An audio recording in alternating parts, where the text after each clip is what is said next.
нике кылганда шайтан субханалла ушунчалык катуу мындай жанагындай бир ачуусу келет экен.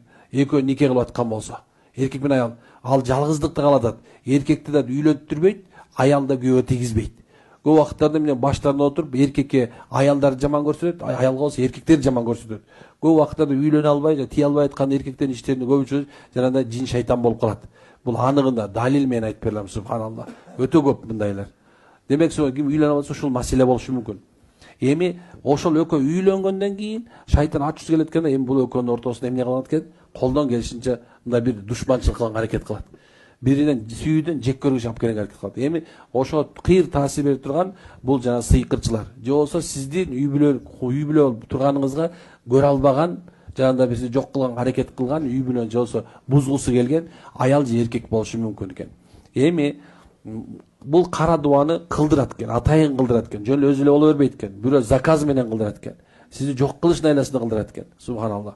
Ошол үчүн мындай адамдар ортосунда мамиле дароо өзгөрөт экен. Сүйүп жүргөн сүйбөй калат. Үйгө киргиси келбей калат, эркек киши качып эле. Аялга болсо эркектин жыты дагы жакпай калат, баскан турган жакпай калат, жек көрүү пайда болот. Жанда болсо өлгүсү келип баштайт. Төшөктө рахат ала албай калат экен. Ошон бергеле райы келишкен болуп калышы мүмкүн. Ошол эркектин үстүнө бир шайтан, аялдын үстүнө бир шайтан отурат дагы, экөөнүн бири-бирине болгон жек көрүүнү сезимди пайда кылат.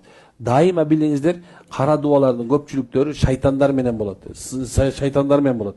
Башкалар менен болбойт экен. Именно ошол жин шайтандар ошол сыйкырчыларга кызмат кылат.